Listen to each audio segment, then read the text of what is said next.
Setiap langkah membawa cerita, setiap cerita membawa makna. Di sini, kita mendengarkan, memahami, dan belajar dari perjalanan hidup manusia. Terima kasih sudah datang di Om Bram Channel, tempat kisah-kisah kehidupan. Jangan lupa like, share, dan subscribe. Mari kita mulai kisahnya. Hari itu, sebelum semua berubah, hidupku terasa begitu sederhana. Aku, Ardan, seorang suami yang percaya bahwa keluarga adalah tempat paling tenang untuk pulang. Setiap pagi aku bangun dengan rasa syukur, melihat Naila yang sibuk menyiapkan sarapan, dan Dira yang selalu membawa buku cerita kemanapun ia pergi. Kadang aku bertanya-tanya, apa aku terlalu bahagia hingga lupa bahwa hidup bisa berubah kapan saja? Aku masih ingat pagi terakhir sebelum tubuhku melemah. Matahari menyelinap lewat jendela, memantul di wajah Naila yang tampak cerah. Saat aku duduk di meja makan, ia meletakkan secangkir teh hangat di depanku. "Jangan lupa sarapan ya," dan katanya sambil tersenyum kecil. Aku membalasnya pelan, "Kamu selalu perhatian." "Terima kasih." Dira tiba-tiba berlari kecil ke arahku, memeluk pinggangku dari samping. "Ayah harus cepat pulang nanti. Aku mau tunjukkan gambar baruku." Aku tertawa, membelai kepalanya. Tentu, ayah pasti pulang lebih cepat hari ini. Kala itu aku tak pernah membayangkan bahwa janji kecil itu akan menjadi janji terakhir yang kusampaikan. Sebelum semuanya berubah, dalam perjalanan menuju kantor, aku banyak memikirkan hal-hal yang selama ini luput kusadari. Betapa Naila sebenarnya sering terlihat lelah. Betapa ia sering memandangi telepon genggamnya dengan wajah datar, seolah menimbang sesuatu yang tak pernah ia ucapkan. Tapi aku percaya padanya, percaya sepenuhnya. Tanpa berpikir bahwa kepercayaan itu bisa menjadi celah bagi kesedihan yang lebih besar. Setelah pulang sore itu, aku mendapati rumah sudah rapi seperti biasa. Aroma masakan mengalun dari dapur. Naila tampak diam, duduk di meja makan sambil memainkan sendok di tangannya. Aku duduk di seberangnya, mencoba mengajak berbicara. "Kamu kelihatan capek hari ini. Ada masalah di kantor?" Ia tersenyum singkat. "Tidak, hanya banyak tugas." Aku mengangguk, tanpa curiga apapun. Aku terlalu sibuk percaya bahwa semua baik-baik saja. Terkadang, manusia tidak melihat tanda-tanda kecil hanya karena hatinya terlalu percaya. Malam itu, setelah Dira tidur, aku duduk di ruang tamu. Naila menyusul, duduk di sampingku, tapi ada jarak yang tak biasa. Sebuah jarak yang tidak bisa kulukiskan dengan kata-kata. Seolah ada sesuatu yang hendak ia sampaikan namun tertahan oleh ketakutan atau kebingungan. Dan, katanya pelan, "Kalau suatu hari, sesuatu terjadi, kamu janji tetap kuat." Aku tersenyum tanpa memahami maksudnya. "Kenapa bicara begitu? Tidak ada apa-apa, kan?" Ia menunduk. Aku hanya bertanya. Pertanyaan itu masih menyisakan gema di kepalaku sampai kini. Seolah hidup memberi kode sebelum badai datang, tapi aku tak mampu membacanya. Seandainya saja aku lebih peka, seandainya saja aku bertanya lebih dalam, mungkin ceritanya tidak akan menjadi seperti ini. Saat itu, rumah kami masih terasa hangat, masih penuh tawa, meski perlahan retak, dan aku, tanpa sadar, sedang berdiri di tepi jurang cerita yang akan mengubah hidupku selamanya. Aku masih mengingat hari ketika tubuhku mulai melemah, seolah seluruh hidupku sedang dipelankan oleh waktu. Awalnya hanya rasa kesemutan di ujung kaki, sesuatu yang kuanggap sepele. Mungkin hanya kecapekan, pikirku. Aku menahan rasa itu, mencoba berdiri, tetapi dunia tiba-tiba berputar. Aku terjatuh sebelum sempat memanggil siapapun. Naila yang pertama kali menemukanku. Ia menghampiri dengan wajah panik, tapi juga ada sesuatu di balik matanya, entah itu ketakutan atau kebingungan. Aku tidak tahu. Ia memegang bahuku dengan hati-hati. "Ardan, kamu kenapa? Bisa bangun?" Tanyanya terburu-buru. Aku mencoba tersenyum agar ia tidak terlalu khawatir. "Tidak apa-apa. Mungkin kram." Tapi aku tahu itu bukan sekadar kram. Rasa dingin menjalar naik, seperti aliran air yang tidak bisa kuhadang. Naila membantuku duduk sambil memanggil Dira agar mengambil telepon. Anak kecil itu ketakutan, namun berusaha tetap tenang. "Ayah harus ke dokter ya?" katanya dengan suara gemetar. Aku hanya mengangguk, meski di dalam hati ada kegelisahan yang sulit ku kendalikan. Di rumah sakit, semuanya berjalan cepat. Dokter memeriksa, mengevaluasi, dan akhirnya mengucapkan kata-kata yang membuatku terdiam. "Anda perlu istirahat total dan menjalani terapi. Sementara ini, bagian tubuh tertentu akan sulit digerakkan." "Lumpuh." Kata itu berkumandang di kepalaku. Dunia tidak runtuh, tapi seperti berubah bentuk. Seolah semua yang ku kenal tiba-tiba menjadi asing. Ketika kami tiba di rumah, aku mencoba berdiri dari kursi roda, namun tubuhku tak merespons. Perasaan itu, campuran marah, sedih, dan malu, Semuanya menyatu menjadi satu beban yang menekan dadaku. Naila mendekat, mencoba membantu. Pelan-pelan saja, dan tidak usah dipaksa. Cara bicaranya lembut, tapi aku merasa ada jarak yang semakin jelas. Seperti ia tidak lagi melihatku sebagai suami yang kuat, melainkan seseorang yang harus ia rawat. Seseorang yang hanya menambah berat langkah hidupnya. Malam itu aku terbaring di kamar, menatap langit-langit dalam keheningan. Dira duduk di sampingku sambil menggenggam tanganku. Tangannya kecil, tapi hangatnya bisa menenangkan hatiku yang kacau. Ayah tidak apa-apa, kan? Tanyanya. Aku menarik napas panjang. Ayah hanya butuh waktu untuk sembuh. Dan itu adalah kebohongan kecil pertama yang kulakukan untuk anakku. Karena aku sendiri tidak tahu apakah aku bisa sembuh. Dokter memang mengatakan ada peluang, tapi peluang bukanlah kepastian. Dan ketidakpastian itu menakutkan. Di luar kamar, aku mendengar suara langkah Naila. Pelan, tapi rasanya berat. Ia berhenti di depan pintu, seolah ingin masuk namun menahan diri. Kemudian ia berbalik, melanjutkan langkah menuju ruang tamu. Aku tahu ia juga lelah. Hidup bersama orang sakit bukanlah hal mudah. Tapi di saat aku sangat membutuhkan kedekatannya, justru aku merasakan ia perlahan menjauh. Bukan secara fisik, tapi dari hatinya. Malam semakin larut, dan aku terjaga sendirian dengan pikiran yang tak menentu. Tubuhku tak lagi sepenuhnya milikku. Dan aku mulai takut, bukan hanya pada penyakit ini, tapi pada kemungkinan bahwa hidupku tidak akan pernah sama lagi. Bahwa apa yang kuanggap keluarga yang kokoh, mungkin mulai rapuh tanpa aku sadari. Dan itulah awal dari perubahan besar yang akan menyusul. Perubahan yang tidak pernah aku minta, namun harus kuhadapi, meskipun dalam keadaan tak berdaya. Hari-hari setelah aku lumpuh berjalan lambat, seakan waktu sengaja mempermainkanku. Aku lebih banyak duduk, lebih banyak diam, dan lebih banyak memperhatikan hal-hal kecil yang dulu tak pernah sempat kulihat. Salah satunya adalah perubahan sikap Naila. Awalnya halus, hampir tak terlihat, tapi lama-lama semakin terasa seperti angin dingin yang merembes lewat celah jendela. Naila mulai sering keluar rumah. Jika dulu ia lebih banyak menemaniku ketika sepulang kerja, sekarang ponselnya sering berbunyi. Ia menjawabnya jauh dari jangkauanku, kadang di dapur, kadang di kamar mandi. Suaranya sengaja direndahkan, seakan takut aku mendengar sesuatu yang seharusnya tidak kudengar. Suatu sore, ketika ia bersiap-siap hendak pergi, aku mencoba bertanya dengan hati-hati. Naila, kamu sering keluar belakangan ini. Ada urusan penting. Ia terdiam sebentar sambil merapikan tasnya. Iya, ada pekerjaan tambahan. Kantor sedang butuh orang untuk shift lembur. Padahal aku tahu ia tidak pernah mengambil lembur sebelumnya. Tapi aku memilih percaya, atau mungkin aku memaksa diriku untuk percaya. Orang yang sedang sakit sepertiku tidak punya banyak pilihan selain menggantungkan kepercayaan pada orang yang masih bisa berjalan. Namun kecurigaan itu semakin nyata hari demi hari. Ia sering pulang lebih malam dari biasanya. Kadang wajahnya tampak gelisah, kadang justru terlihat seperti habis menahan sesuatu yang tak ingin ia ceritakan. Suatu malam, aku terbangun karena haus. Ketika hendak mengambil gelas di meja kecil, aku mendengar suara Naila dari ruang tamu. Ia berbicara di telepon. Suaranya pelan, hampir berbisik, tapi ruang rumah begitu sunyi hingga setiap kata terdengar jelas. Aku tidak bisa lama-lama keluar besok. Iya, dia di rumah terus. Aku akan cari waktu lain. Aku menahan napas. Tidak ada nama yang disebut, tidak ada kata-kata kasar atau tuduhan. Hanya potongan kalimat yang seperti pisau tumpul tidak melukai kulit, tapi menghantam hati perlahan-lahan. Saat ia kembali ke kamar, aku memejamkan mata pura-pura tidur. Rasanya aneh. Dulu aku selalu menantikan ia masuk kamar untuk bersandar di bahuku. Tapi malam itu, aku justru berharap ia tidak menyentuhku. Aku tidak ingin merasakan kebohongan lewat tangannya. Keesokan harinya, saat Naila pergi lagi, ibuku datang berkunjung. Ia membantu membersihkan rumah sambil mengawasi Dira bermain. Ketika melihatku melamun, ia duduk di sampingku. Kamu kelihatan banyak pikiran, dan ada apa? Tanyanya lembut. Aku menunda menjawab.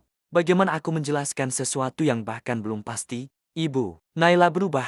Aku merasakannya. Ibuku tidak langsung berkomentar. Ia hanya menatapku lama, seperti sedang menimbang kata. Kadang orang berubah bukan karena tidak sayang lagi, tapi karena tidak kuat menghadapi keadaan. Lalu ia menepuk pundakku pelan. Tapi kalau memang ada yang mengganggumu, bicaralah baik-baik. Jangan simpan sendiri. Aku mengangguk, meski sebenarnya kata bicara terasa menakutkan. Bagaimana jika semua yang kutakutkan justru terbukti benar? Bagaimana jika hidupku yang sudah hancur oleh sakit harus hancur lagi karena pengkhianatan? Sore itu, ketika Naila pulang, aku mencoba tersenyum, tapi ia hanya memberikan senyum lemah sebelum masuk kamar tanpa banyak bicara. Langkahnya terasa berat, namun bukan karena lelah bekerja. Ada sesuatu yang ia sembunyikan. Dan untuk pertama kalinya sejak kami menikah, aku merasa kami sedang berjalan di dua dunia yang berbeda. Aku menatap punggungnya yang menjauh. Dan hati kecilku berbisik pelan, ini baru permulaan dari sesuatu yang jauh lebih besar. Sesuatu yang mungkin tak mampu kutahan, meski aku ingin. Sejak hari-hari itu, kecurigaanku bukan lagi sekadar perasaan samar. Ada sesuatu yang mengganjal setiap kali Naila pulang terlambat. Setiap kali suaranya berubah lembut saat menjawab telepon, setiap kali ia menunduk menghindari mataku. Aku mencoba menahan diri, mencoba tetap menjadi suami yang percaya. Tapi rasa sakit di tubuhku bukan apa-apa dibandingkan rasa tak nyaman di hati. Suatu sore, ketika hujan turun pelan, aku mendengar ponsel Naila bergetar di meja makan. Ia sedang mandi, jadi ponsel itu dibiarkan begitu saja. Aku tahu aku tidak seharusnya menyentuhnya, tapi suara getarnya tidak berhenti seakan-akan seseorang sangat ingin dihubungi. Nama yang muncul di layar membuat dadaku seketika menegang. Rian. Aku mengenal nama itu hanya sebagai rekan kerjanya yang dulu sering ia ceritakan sepintas. Hanya sepintas. Tapi melihat nama itu berkali-kali muncul, rasanya seperti mendapat jawaban sekaligus luka di waktu yang sama. Aku tidak membuka pesannya. Aku hanya menatap layar itu yang terus menyala. Rasanya seperti melihat pintu yang sengaja tertutup, namun dari celahnya keluar cahaya yang menyilaukan dan menyakitkan. Ketika Naila keluar kamar mandi, ia melihat ponsel yang masih bergetar.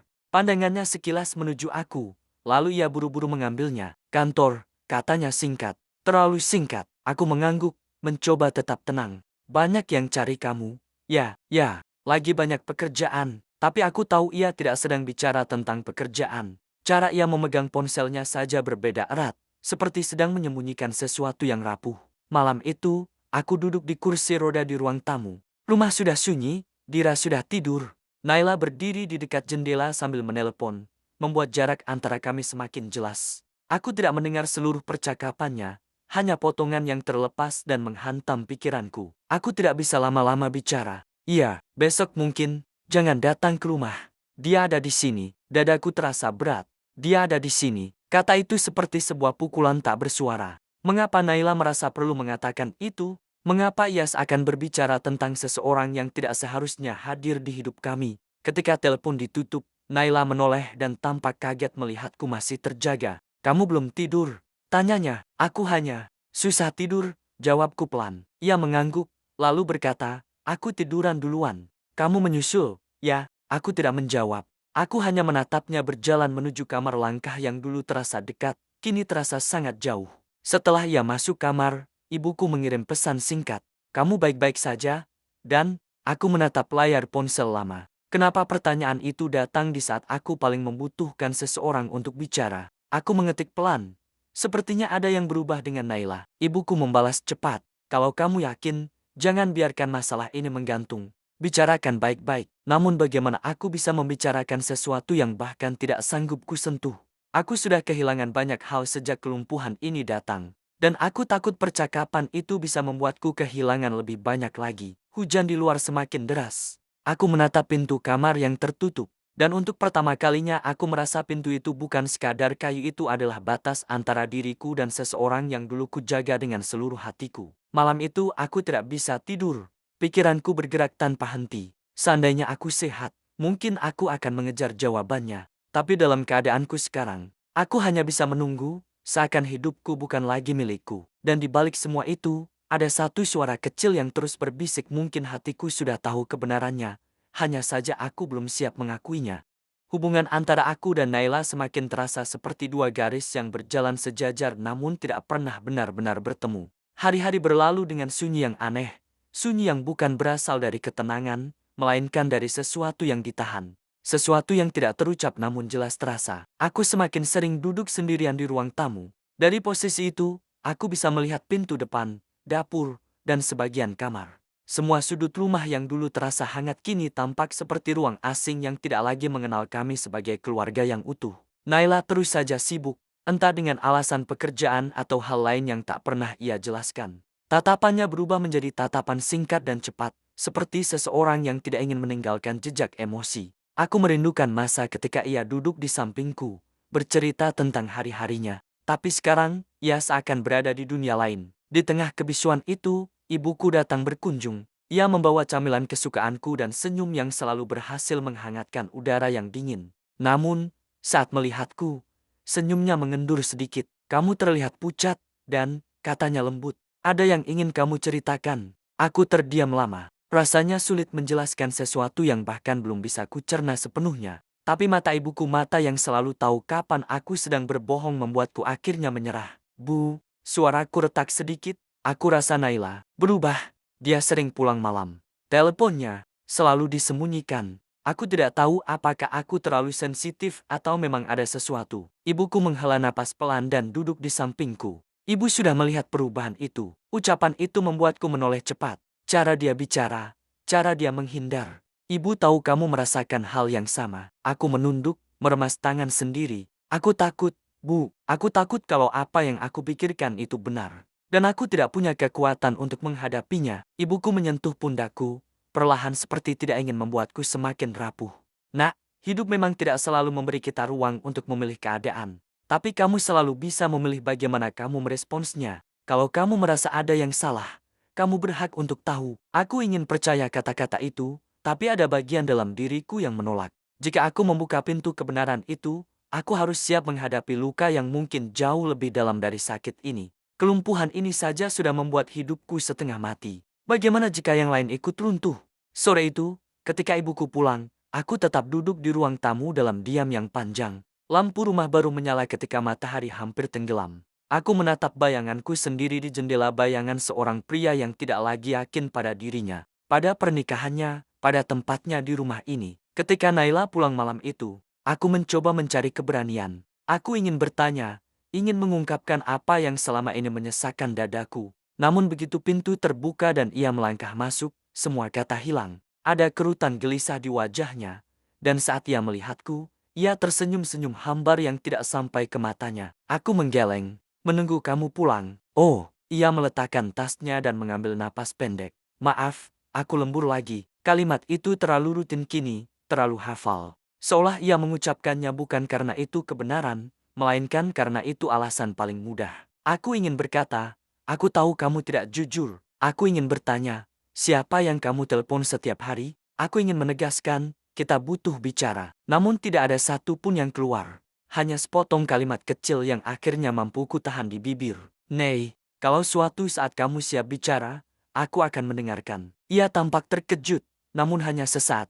Setelahnya ia tersenyum tipis. Istirahat saja, dan jangan pikir macam-macam. Aku mengangguk, meski hatiku tahu aku sudah terlalu banyak berpikir. Malam itu aku kembali terjaga dalam hening. Dan hening itu bukan lagi sekadar keheningan, malam itu adalah keheningan dari sesuatu yang perlahan pecah, tetapi belum hancur sepenuhnya. Esok, mungkin semuanya akan terungkap, atau mungkin semakin disembunyikan. Namun satu hal pasti, perasaanku tidak lagi salah. Ada sesuatu yang Naila sembunyikan, dan cepat atau lambat, aku harus siap mengetahui kebenarannya. Hari itu, aku terbangun lebih awal dari biasanya, bukan karena tubuhku sakit, tapi karena firasat yang membuat dadaku sesak sejak malam sebelumnya. Entah mengapa, rasa itu begitu kuat, seakan-akan sesuatu sedang bergerak mendekat, sesuatu yang selama ini bersembunyi di balik kebiasaan-kebiasaan baru Naila. Pagi terasa janggal. Naila tampak terburu-buru, bahkan lebih dari biasanya. Ia tidak sempat sarapan, tidak sempat menatapku, tidak sempat mencium kening Dira seperti yang selalu ia lakukan. Ia hanya berkata cepat, aku pergi dulu, tanpa penjelasan apapun. Ketika pintu menutup, rumah terasa kosong meski Dira masih bermain di dekatku. Ada suara halus dari dalam diriku yang berkata bahwa hari ini akan berbeda, sangat berbeda. Menjelang siang, aku berusaha memindahkan kursi rodaku mendekati jendela. Gerakanku lambat, tapi aku ingin menghirup sedikit udara luar. Saat itulah aku melihat sesuatu, sebuah mobil berhenti tidak jauh dari pagar rumah. Mobil asing yang tidak pernah kulihat sebelumnya. Seorang pria turun dari mobil itu. Wajahnya tidak asing. Ya, aku mengenal sosok itu dari foto-foto acara kantor Naila. Rian, lelaki yang namanya sering muncul di layar ponsel Naila. Ia melihat sekeliling seakan memastikan lingkungan aman. Lalu ia mengambil ponsel dan menelpon seseorang. Aku tidak mendengar kata-katanya, tapi sikap gelisahnya membuat segalanya semakin jelas. Tidak ada alasan bagi seorang rekan kerja untuk berdiri di depan rumahku dengan ekspresi seperti itu. Beberapa menit kemudian, pintu rumah terdengar diketuk. Aku terdiam, mencoba menyusun napas. Dira yang membuka pintu lebih dulu. Suaranya terdengar kecil dan bingung. Om siapa? Aku menggerakkan kursi roda ke arah pintu. Saat pandanganku bertemu dengan mata pria itu, ia tampak jelas terkejut. Seolah ia tidak menyangka akan bertemu langsung denganku. Bisa bicara sebentar? Tanyanya pelan, suaranya gugup. Aku menatapnya lama. Naila tidak ada di rumah. Aku tahu, katanya dengan cepat. Kalimat itu menghantamku tepat di dada. Jika ia tahu Naila tidak ada, berarti mereka memang berkomunikasi. Sebelum aku sempat bertanya lebih jauh, ibuku datang dari dapur karena mendengar suara asing. Tatapan ibuku tajam namun tetap sopan. Ada perlu apa? Nak, pria itu terlihat makin salah tingkah. Langkahnya gelisah.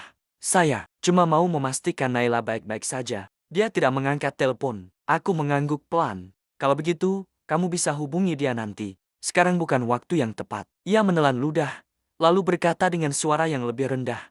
Baik, maaf mengganggu. Ia berjalan pergi, tapi cara ia menunduk, cara ia tidak berani menatapku itu lebih jujur daripada kata-katanya. Setelah pintu tertutup, ibuku menatapku lama. Dan, itu siapa? Aku tak menjawab langsung. Aku hanya menatap cermin kecil di dinding. Seorang pria yang sedang duduk di kursi roda mungkin terlihat lemah, tapi hatinya sedang dipenuhi keberanian yang tak pernah ia kenali sebelumnya. Ibu, sepertinya firasatku bukan sekadar firasat. Ibuku duduk di sampingku. Kamu mau bicara dengan Naila nanti? Aku harus bicara, jawabku perlahan. Aku tidak bisa hidup dalam ketidakpastian seperti ini. Sore tiba, matahari mulai turun, dan suara motor terdengar mendekat. Itu Naila. Ketika ia masuk, wajahnya tampak lebih pucat daripada biasanya. Mungkin ia melihat mobil yang sempat berhenti tadi. Atau mungkin ia tahu lelaki itu sudah datang ke rumah. Ia menatapku cepat, lalu memalingkan wajah. Kamu sudah makan? Tanyanya pelan. Aku menarik napas panjang. Nei, hari ini ada yang datang. Gerakan tangannya berhenti. Ia membeku sejenak, lalu bertanya, siapa? Rian. Wajahnya seketika berubah. Tidak dramatis, tidak berlebihan, hanya perubahan kecil. Tapi cukup untuk menyadarkanku bahwa kebenaran sedang berdiri tepat di depan pintu kamar hati kami. Nei, ucapku lagi, lebih pelan, kita perlu bicara. Jangan tunda lagi. Ia menggigit bibirnya, matanya bergetar. Ada ketakutan di sana, ketakutan yang bukan berasal dari aku, tapi dari sesuatu yang sudah ia sembunyikan cukup lama. Dan, aku tidak tahu harus mulai dari mana. Aku menatapnya dalam-dalam. Mulailah dari kejujuran. Dan untuk pertama kalinya dalam hidupku, aku benar-benar siap mendengar apapun yang keluar dari mulut istriku, walau mungkin kalimat itu akan menjadi kalimat paling menyakitkan yang pernah kudengar. Aku menunggu Naila duduk di hadapanku. Ia tampak gelisah, seperti seseorang yang telah lama menyimpan beban dan akhirnya dipaksa untuk meletakkannya di meja. Dira telah dibawa ibuku ke kamar, sehingga rumah terasa lebih sunyi. Sunyi yang tebal. Sunyi yang membuat detak jam terdengar jauh lebih keras dari biasanya. Untuk sesaat kami hanya saling menatap, lalu Naila menunduk. Tangannya meremas ujung bajunya, seolah mencari sesuatu untuk dipegang ketika kata-katanya mulai goyah. Dan, suaranya kecil, lebih kecil dari biasanya. Maafkan aku. Dua kata itu menjadi pembuka yang membuat napasku tercekat. Tidak ada suami yang ingin mendengarnya dalam suasana seperti ini. Tapi aku tahu, ini saatnya mendengar semuanya. Apa yang kamu sembunyikan? Tanyaku perlahan. Aku berusaha menjaga intonasi tetap lembut. Aku ingin percakapan ini menjadi jujur, bukan ledakan kemarahan. Lalu aku menambahkan, tolong jangan berputar-putar. Aku siap mendengar. Naila menarik napas dalam, namun suaranya tetap bergetar. Aku tidak bermaksud menjauhimu. Tapi setelah kamu sakit, aku bingung. Aku takut. Ia memandangku sejenak. Aku merasa hidup kita berubah drastis. Aku merasa tidak siap. Aku menutup mataku sebentar. Rasanya seperti seseorang sedang menekan dadaku, tapi aku tetap mendengarkan. Dan, selama ini aku merasa harus kuat untuk semuanya. Untuk kamu, untuk Dira, untuk rumah. Tapi aku sendiri, aku justru mulai kehilangan arah. Aku mengangguk pelan. Dan di saat itu, kamu memilih orang lain untuk bersandar. Pertanyaan itu keluar lebih tenang dari yang kubayangkan. Naila tidak langsung menjawab. Ia menunduk lebih dalam. Dan ketika ia membuka mulutnya, suaranya hampir tak terdengar. Iya, tapi bukan seperti yang kamu bayangkan. Bukan hubungan. Seperti itu, ia menatapku, air matanya mulai menggenang. Rian hanya orang yang kebetulan hadir ketika aku merasa hancur. Ketika aku merasa tidak sanggup lagi, aku menatapnya tajam. Bukan karena marah, tapi untuk mencari kebenaran di balik kalimatnya. Kalian bertemu sering. Iya, jawabnya lirih. Beberapa kali. Aku tahu itu salah. Aku tahu seharusnya aku bicara padamu, bukan pada orang lain. Tapi aku takut kamu merasa makin terbebani kalau aku mengeluh. Aku terdiam lama. Kata-katanya seperti bilah tipis yang tidak melukai tubuhku, tapi menembus ruang hatiku yang paling lembut. Nei, ucapku setelah beberapa saat, aku mungkin sedang lumpuh. Tapi aku masih suamimu. Aku masih seseorang yang ingin kamu percaya. Ia menutup wajahnya dengan tangannya. Aku menyesal. Aku benar-benar menyesal. Dan aku tidak pernah berniat meninggalkanmu. Aku hanya kehilangan keberanian. Aku merasa hidupku runtuh bersama keadaanmu. Dan aku salah mencari tempat untuk berdiri. Aku ingin marah. Aku ingin mengeluarkan segala perasaan yang menumpuk. Tapi ketika melihat air mata yang jatuh di kedua pipinya, aku justru merasa kosong. Bukan pengampunan, namun juga bukan kebencian. Hanya ruang hampa yang menelan semuanya. Aku tidak butuh kamu kuat. Nei, kataku akhirnya. Aku butuh kamu jujur. Ia terisak pelan. Aku tidak siap kalau kamu membenciku. Aku tidak membencimu. Jawabku perlahan. Tapi aku terluka. Ia mengangguk, menahan tangis. Aku akan perbaiki semuanya. Aku akan buktikan kalau kamu tetap. Segalanya buat aku dan Dira. Aku memalingkan wajah, menatap jendela yang memantulkan cahaya remang sore. Kita lihat nanti, kataku pelan. Aku butuh waktu. Kita berdua butuh. Keheningan kembali memenuhi ruangan. Tapi kali ini berbeda. Ada sesuatu yang telah terungkap, sesuatu yang tidak bisa ditutup lagi. Aku tidak tahu apakah hubungan ini akan kembali seperti semula. Tapi aku tahu satu hal, hari ini adalah langkah pertama menuju kebenaran. Entah kebenaran itu akan menyatukan kami kembali, atau justru menjadi awal dari sesuatu yang lebih besar aku belum tahu. Yang aku tahu, malam itu, aku memegang kendali atas hidupku kembali, meski tubuhku belum sepenuhnya pulih. Dan Naila, yakini harus menghadapi bayangan dari pilihannya sendiri. Hari-hari setelah pengakuan itu terasa seperti berjalan di atas tanah yang retak.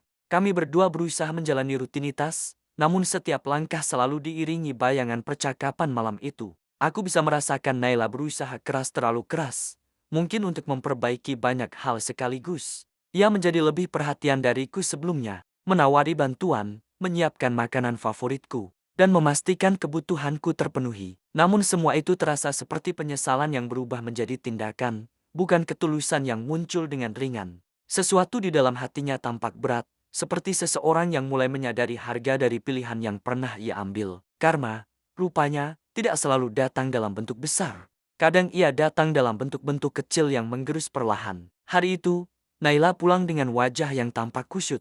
Aku tahu ia sedang menyembunyikan sesuatu, tapi aku membiarkannya duduk dulu, menenangkan napas. Ketika ia membuka sepatu, gerakannya pelan dan lesu. Kamu capek sekali, kataku. Ia memaksakan tersenyum. Iya, hari ini agak berat. Aku menatapnya. Ada masalah di kantor? Ia terdiam beberapa detik, lalu mengangguk kecil. Ya, bisa dibilang begitu. Baru kemudian kulihat matanya sedikit memerah. Seperti seseorang yang menahan banyak hal sepanjang hari. Mau cerita? Tanyaku lembut. Ia duduk di sampingku. Aku dipanggil atasan. Katanya ada rumor yang tersebar tentang kedekatanku dengan Rian. Ada karyawan yang melihat kami bertemu di luar kantor beberapa kali. Dan sekarang, semuanya jadi bahan pembicaraan. Aku menarik napas pelan. Rasanya pahit mendengarnya. Tapi aku tidak ingin menambahkan beban. Apa yang kamu bilang ke atasanmu? Aku bilang itu hanya urusan kerja, jawabnya dengan suara yang mulai bergetar.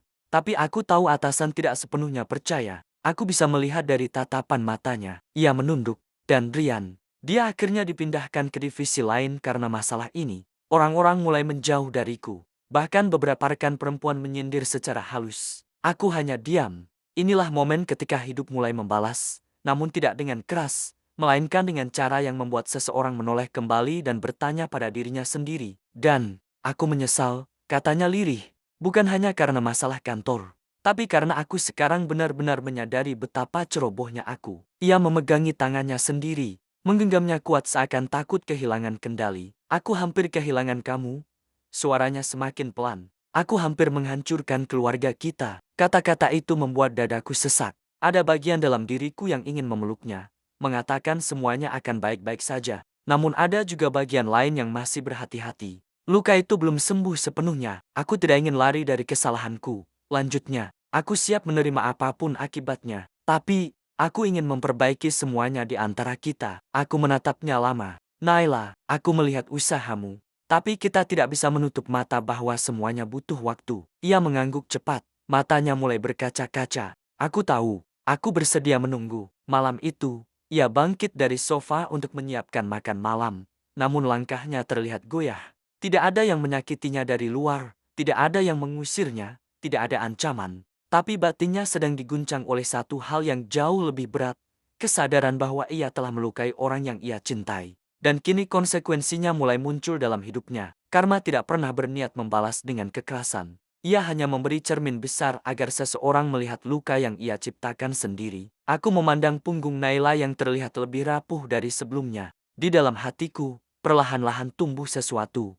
Bukan dendam, tapi pengertian bahwa manusia memang bisa salah. Namun apakah aku bisa kembali seperti dulu? Aku belum tahu. Yang pasti, malam itu aku sadar satu hal. Kami kini berada di fase baru, di mana Naila mulai menanggung berat dari keputusannya. Dan aku mulai belajar menerima bahwa perjalanan menuju maaf akan sedikit lebih panjang dari yang kubayangkan. Hari-hari setelah kejadian itu berjalan dengan ritme yang berbeda. Ada jarak baru antara aku dan Naila, tetapi bukan jarak yang menusuk, lebih seperti ruang yang memberi kami waktu untuk bernapas.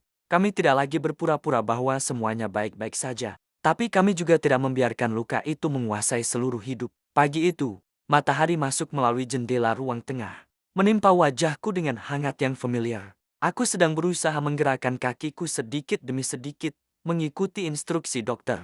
Meski gerakannya kecil, setiap sentimeter yang berhasil kulakukan terasa seperti kemenangan besar. Saat aku sedang fokus pada latihan, suara langkah pelan mendekat. Naila datang dengan secangkir teh hangat. Ia meletakkannya di meja tanpa banyak bicara, lalu duduk di sampingku. Namun kali ini, ia tidak duduk terlalu dekat. Ia memberi jarak sopan, jarak yang mencerminkan kehati-hatian dan rasa bersalah yang belum sepenuhnya hilang. "Kamu sudah latihan dari tadi?"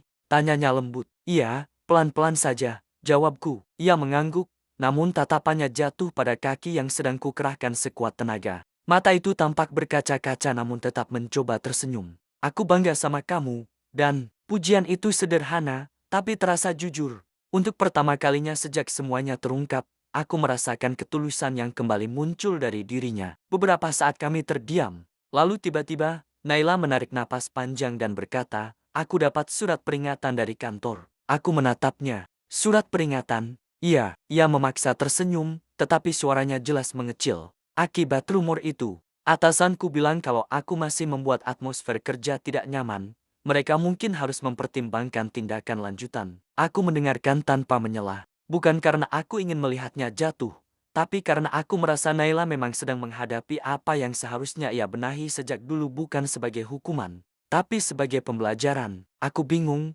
dan katanya melanjutkan, "aku takut kehilangan pekerjaanku. Tapi aku juga sadar, semua ini terjadi karena aku tidak menjaga batasan." Aku mengangguk pelan. "Kamu sudah tahu akar masalahnya. Itu langkah awal yang penting." Ia tersenyum kecil, meski tampak getir. "Aku akan coba berdiri lagi, dan bukan untuk orang lain, tapi untuk kita." Untuk pertama kalinya, aku merasakan ada sesuatu dalam diriku yang luluh. Naila tidak tampak menyalahkan siapapun. Tidak menyalahkan keadaan, tidak menyalahkan penyakitku, tidak menyalahkan kantor. Ia menerima sepenuhnya bahwa kesalahan itu miliknya, dan ia berusaha memperbaiki tanpa menuntut maaf cepat dariku. Malamnya, ketika aku sedang membaca buku di ruang tamu, Naila menghampiriku sambil membawa bantal kecil dan selimut. Ia tidak mengatakan apa-apa, hanya memandangi kakiku yang sedang kuistirahatkan. "Aku boleh duduk di sini?" tanyanya perlahan, seolah takut salah. Aku mengangguk. "Duduk saja." Ia duduk, kali ini lebih dekat. Tidak menempel, tapi cukup dekat untuk membuatku merasa tidak sendirian. Untuk beberapa menit, kami tidak bicara. Hanya keheningan yang hangat, bukan keheningan canggung seperti sebelumnya. Kemudian ia berkata dengan suara pelan, "Aku ingin kamu tahu, aku benar-benar menyesal, dan bukan karena konsekuensi di kantor, tapi karena aku membuatmu merasa tidak cukup. Padahal kamu selalu cukup." Kata-kata itu membuatku terdiam. Tubuhku mungkin masih melemah, tapi hatiku merasakan sesuatu yang menghangat. Bukan langsung menjadi maaf, namun menjadi jembatan kecil menuju arah itu. "Nei," ucapku akhirnya, "kita bisa mulai lagi. Tapi kita harus pelan-pelan. Jangan terburu-buru, jangan memaksa." Ia mengangguk, matanya berkilat. "Aku akan ikuti ritmemu." Aku tahu aku tidak pantas meminta banyak. Aku menatapnya lama. Yang aku butuhkan sekarang hanya kejujuran dan kesabaran. Dan itu yang akan aku berikan, balasnya, nyaris berbisik. Kami kembali terdiam. Namun kali ini, diam itu terasa seperti awal yang baru.